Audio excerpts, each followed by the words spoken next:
1절의 말씀을 저와 여러분이 한 절씩 교독하시겠습니다.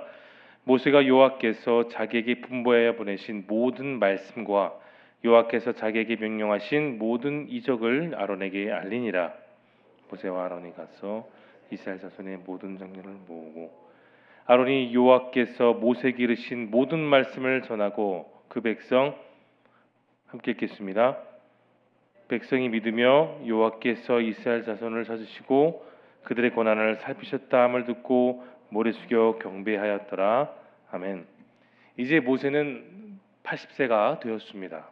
뿐만 아니라 그가 지도자로서 또 선지자로서의 그 중요한 역할을 감당하기 위해 이제 새로운 여정이 시작되죠. 그 여정의 출발점은 바로 아론과 함께 하나님께서 주신 명령을 갖고 애굽으로 출발하는 그 내용의 시작이 바로 오늘 본문의 전체 핵심 내용이 되겠습니다. 그 내용 한 차례 보겠습니다. 하나님께서는 미디안에서 40년을 지낸 모세에게 어디로 가라고 하십니까? 모세를 위협하던 그 사람들은 다 죽었고 또 그 땅에 노예로 살고 있는 이스라엘 백성들을 구원하기 위해 하나님은 애굽으로 그를 다시 돌려보내셨습니다. 2번입니다. 모세가 애굽으로 가다가 숙소에 머물 때 어떤 일이 일어납니까? 하나님은 언약의 상징과 같은 그 할례를 모세가 그의 아들에게 행하지 않으려는 것을 아셨고 그것으로 그들을 죽이려고 하셨습니다. 그때 모세의 아내 시포라는 본문에 나와 있는 것처럼 아주 놀라운 기질을 발휘하죠. 돌칼을 가져다가 그 아들들에게 할례를 시킴으로써 아들들의 죽음의 위기를 넘어설 수 있게 되었습니다. 이 영광 묵상은 바로 이 부분을 중점적으로 다루고 있는데 우리 영광 묵상을 봅니다. 하나님께서는 왜 부르시고 사명을 맡긴 모세를 죽이려 하십니까? 하나님께서 모세와 그 아들을 죽이려고 하셨던 이유는 여러분 단 한 가지였습니다. 모세의 믿음의 조상이었던 그 아브라함이 하나님과 맺은 할례 언약을 그가 행하지 않았기 때문입니다. 모세는 이제 자신의 가족만 이끄는 그런 사람이 아니에요. 앞으로 많은 여정 가운데 있어서 자신의 가족을 포함해 200만 명이 넘는 이스라엘 백성들을 이끌고 하나님의 방법과 하나님의 명령에 따라 그분이 약속하셨던 약속의 땅으로 들어가야 했습니다. 그만큼 모세는 이제 큰 사명, 책임이 바로 그 앞에 있었던 것이죠. 하나님은 그를 지도자로서 더 엄하게 다루시면서 하나님을 향한 정말 중요한 절대적인 순종을 명령하셨던 겁니다. 이것은 마치 아브라함이 하나님을 떠나 하나님께서 가라고 막 명령하셨을 때 그대로 따르는 순종처럼 동일하게 모세에게도 그 순종을 요구하셨던 것이죠. 여러분, 하나님 사람들에게는 순종이 있습니다. 이와 같은 순종을 가리켜 즉각적인 순종이라고 말합니다. 머뭇거리거나 또는 머리로 계산하는 것이 아니라 즉각적으로 빠르게 따라가야 되는 순종인 것입니다. 사랑하는 성도 여러분, 하나님께서는 우리에게도 그 말씀을 통해 명령하셨습니다. 우리는 우리에게 주신 믿음을 통해 그 명령을 따라가야 하는 것이죠. 모든 명령에 순종하며 주님이 주신 말씀을 따라 우리는 따라가야 되는 겁니다. 하나님의 말씀과 명령에 우리들의 이해와 설득이 아니라 진심으로 전적으로 순종하며 따라가야 되는 것이죠. 바로 그와 같은 순종을 통해 나의 믿음이 하나님 앞에서 바로 서고 또 증명됩니다. 여러분, 힘든 상황 속에서도 우리 말씀을 따라가야 되는 순종의 의무가 있어요. 어려움 가운데서도 우리가 순종해야 되는 이유는 그것이 하나님께서 우리를 인도하시는 생명의 길이고 동시에 복된 길이기 때문입니다. 더욱 순종함으로 하나님께서 공급해 주신 그 은혜를 우리 모두 누릴 수 있길 소망합니다. 느낀 점을 보겠습니다. 하나님께서 모세가 이스라엘 지도자로서 언약의 상징인 할례를 아들에게 행하기를 원하시는 것을 보며 여러분 무엇을 느끼십니까? 존 비비오의 책 순종을 보면 이러한 문구가 있습니다. 사울처럼 뜨거운 열정으로 시작했다가 상황이 불편하여 힘들어지거나 결과가 빠르게 나타나지 않으면 불순종하는 사람들이 얼마나 많은지 모른다.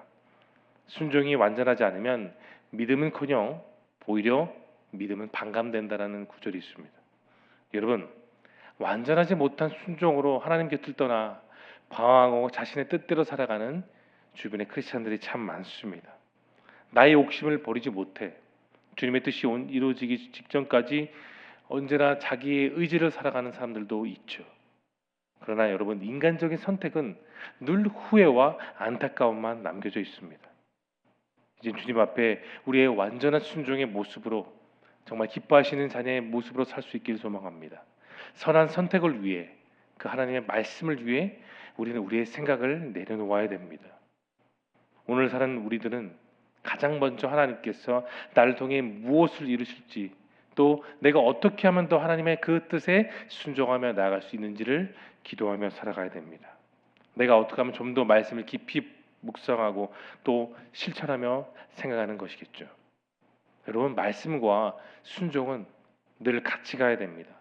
믿으면서 순종하지 않고 순종하면서 믿지 않는 것은 성립할 수가 없는 것이에요. 우리 신앙의 모습은 바로 하나님의 말씀 앞에 내가 뜻대로, 그분의 뜻대로 세워져 나가야 됩니다. 여러분, 이 땅에서 33년간의 그 짧은 인생을 사셨던 예수님, 그 예수님의 인생을 온전히 지배하셨던 가장 중요한 가치가 무엇인지 아십니까? 오직 하나님 앞에 그 하나님의 뜻대로 절대적으로 순종하는 삶이셨습니다. 하나님께서는 오늘도 우리에게 동일하게 그 절대적인 순종의 사람을, 그런 삶을 요구하십니다. 여러분, 우리는 하나님께 순종하는 순종의 종으로서 교회로 모였습니다. 내가 받아들일 수 있는 것에서만 하는 반쪽 신앙, 또는 무늬만 있는 순종이 아니라 온전한 순종으로 여러분 나아가시길 소망합니다. 성경이 말하는 모험적인 순종은 강요나 협박으로 인한 것이 아닙니다. 오히려 하나님을 기쁘시게 하는 그 마음속 뜨거운 열정에서 나오는 순종인 것이죠. 다시 말해, 크리스천들에게 참된 순종은 하나님이 우리에게 주신 성품을 가지고 우리가 정말로 하고 싶은 일을 하는 겁니다. 오늘 우리의 삶이 그와 같은 삶이 될 수 있길 바랍니다. 내가 정말로 하나님께 드릴 수 있는 그 온전한 삶, 그 온전한 순종으로 오늘도 나아갈 수 있길 소망합니다. 적용을 보겠습니다. 타인에게 높은 기준을 요구하면서 자신에게는 관대했던 적은 언제입니까? 하나님은 우리에게 요구하신 믿음은 여러분, 단순히 하나님의 존재하심을 믿고 나의 소원 성취를 바라는 기복적인 종교행위가 아닙니다. 하나님과 나 사이에 언약이 있음을 믿고 또 그 언약대로 살아가는 삶인 것이죠. 이러한 경험에 있어서 우리는 나 스스로 말씀의 기준으로 살아가야 됩니다. 나에게는 보다 깐깐한 기준으로 나를 바로 말씀에 세우고 내 주변 사람들에게는 너그러운 주님의 마음으로 품고 살아가는 관용의 마음이 필요한 것이죠. 여러분, 그것이 바로 성숙한 크리스찬의 모습이에요. 하나님 오늘 우리에게 그런 삶을 요구하십니다. 꼭 필요할 때 적절한 방법으로 영향력을 발휘하는 성도, 비난한 자신에게, 칭찬한 다른 사람들에게 돌리는 성도, 사람을 인도하기 전에 자기 자신을 먼저 말씀 속에 바르게 인도할 수 있는 성도, 자기 유익보다 다른 사람의 유익을 위해 내 삶을 희생할 수 있는 성도, 큰 일뿐만 아니라 작은 일에도 정직하게 행동하며 먼저 자신을 다시 다스림으로써 절대적인 순종으로 살아가는 성도, 바로 그 삶을 오늘 우리가 살아갈 수 있길 소망합니다. 마지막 결단을 보겠습니다. 나의 약함을 뛰어넘어 하나님께 온전히 순종하기 위해 여러분 무엇을 실천하시겠습니까? 순종하면 하나님은 어디에서나 나타나시고, 순종하면 우리의 기도에 응답하시지만 우리가 그 뜻을 거스르면 우리는 하루아침에 하나님과의 그 관계가 완전히 무너지게 됩니다. 오늘날 교회가 앓는 병 가운데 하나는, 임마누엘 하나님은 정말 좋아합니다. 그런데 순종하라는 조건을 제시하는 하나님 앞에 등 돌리는 사람들이 있다는 것이죠.